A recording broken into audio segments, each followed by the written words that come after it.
சின்ன மருமகள் அடுத்த வர எபிசோடில் பார்த்தீங்க அப்படின்னா, இந்த மாதிரி தீபாவளி கொண்டாட்டத்தில் எல்லாமே ரொம்பவே சந்தோஷமாக இருக்காங்க. அப்போ வந்து அப்பத்தா பார்த்தீங்க அப்படின்னா, தமிழ்ச்செல்விகிட்டையும் சேதுக்கிட்டையும் இந்த தீபாவளியாவது 2 பேரும் சேர்ந்து சந்தோஷமாக கொண்டாடுங்க அப்படின்னு சொல்கிறாங்க.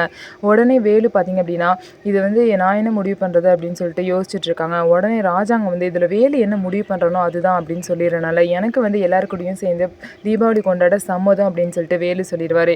இதனால ஃபேமிலியே கூடி உட்காந்து தமிழ்ச்செல்வியோட சேர்ந்து ஜாலியாக வந்து தீபாவளி வந்து கொண்டாடுறாங்க. பாட்டு பாடி வெடி வெடிச்சு பார்த்தீங்க அப்படின்னா அவ்வளோ சந்தோஷமாக எல்லாருமே கொண்டாடுறாங்க. இந்த நேரத்தில் தமிழ்ச்செல்வியும் பார்த்தீங்க அப்படின்னா ப்ரெக்னெண்ட்டாக இருக்காங்க. அவங்களோட குழந்தையும் சேர்ந்து நல்லபடியாக கொண்டாடுறாங்க. ஆனால் வேலுக்கும் தமிழ்ச்செல்விக்கும் உள்ள அந்த மனஸ்தாபம் இன்னுமே சரியாகாமல் இருக்குது. ஸோ இதுக்கப்புறமாவது வேலு தமிழ்ச்செல்வியை புரிஞ்சுக்கிட்டு அவங்க கூட சேர்ந்து வாழ்வாரா அப்படின்னு சொல்லிட்டு வெயிட் பண்ணி பார்ப்போம். ஸோ அதுதான் வந்து குடும்பத்தோட வந்து சந்தோஷமே.